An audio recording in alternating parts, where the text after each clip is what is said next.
Александар Писарев, добро утро. Добро утро, Сашо. Александар Писарев е нашиот редовен консултант кога е ловство и риболовство во прашање. Со доаѓањето на пролет, Александар, предпоставувам дека заживува и таа тема после онака зимско, есенско некакво друг вид на ловење и риболовење низ Македонија. Што е сега актуелно во ловот и риболовот во овој период?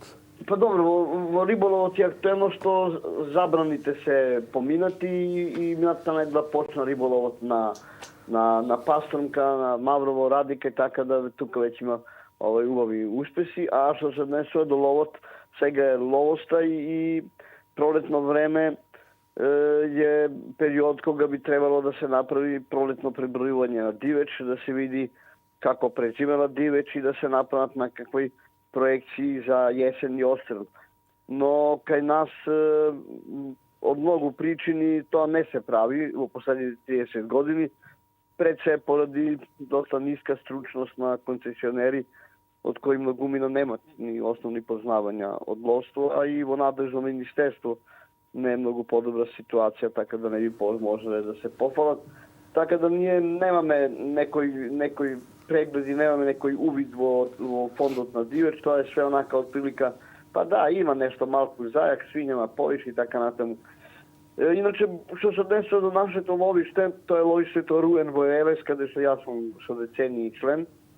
Ние се обидуваме да работиме што подмачински, да работиме што постручно. Нашиот ловник, морам да го пофалам, Ване Нанов неодамна одеше дури у Нови Сад да полага еден од повисоките стручни испити за ловство, така да спаѓаме во тие ретките друштва каде некако по-домачински, по-научно се работи.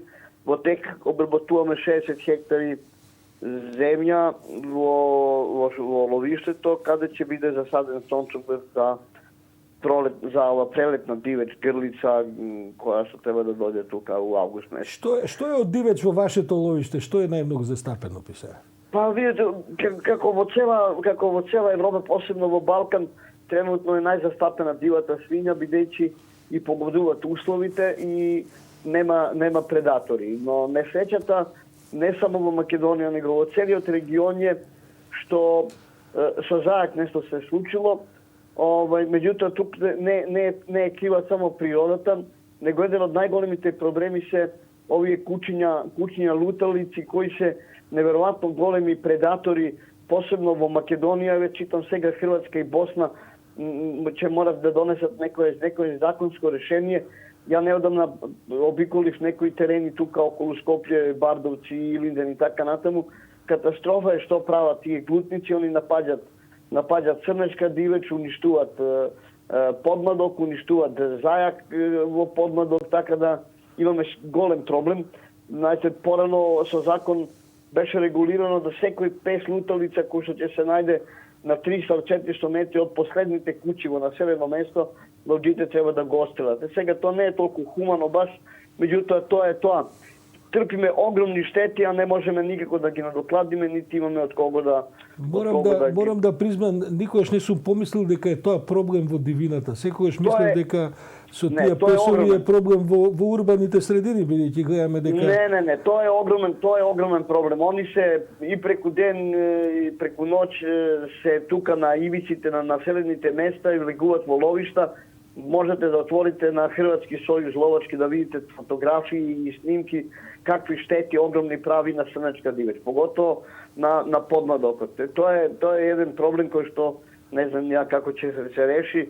Знаете, овие друштва што ги хранат со паштети, тоа го уште повише, ајде куц не даден паштета, али тоа е тоа. Ризикуваме да бидеме да мета на ужасни напади. Нека бидеме мета, знаете. Јас имам дома меѓу другите и куче улично, едно прекрасно куче улично. Јас го викам Јода, бидејќи ушите му се исправени. Ама не сум мислел дека е тоа проблем за дивечот, тоа е баш еден нов аспект. И тоа се баш глутници кои што... Тоа се глутници кои напаѓаат дивеч и посебно страда зајак и млада срна. Иначе сега за неколку дена, барем во во регионот од 15 април почнува лов на срдач, значи зборувам за мушки грла. Кај нас тоа ќе биде негде крај на мај, почеток на јуни. Некој позитивен тренд е што Ловачката федерација стана на некој начин партнер на владата и се обидуваме заеднички да ги решаваме некои проблеми. Голем проблем во ловство во Македонија е што нема подмладок, за разлика од регионот. Ние немаме подмладок, ја мислам дека просечна старост на ловджи више се приближува на 70 години. Тоа е поради многу рестриктивна политика за набавка на ловачкото оружје, комплицирана процедура, нешто што е ван трендовите кои се присутни и во регионот и во Европа. Александар, сигурен сум дека би можеле барем уште едно 20 минути да разговараме, ама мене ми се приближуваат вестите во 8 и тука мораме да застанеме. Ве поздравувам со ловачки поглед, со ловачки поздрав, добар поглед и мирна рака. Уживајте во денот. Одлично, благодарам многу. Се да имаме и таму каде што се наоѓаш, Александар. Тоа беше Александар Писарев, со кого редовно барем еднаш на 3-4-5 месеци се слушаме за да видиме што се случува во ловот, во сферата на ловот и риболовот во Македонија.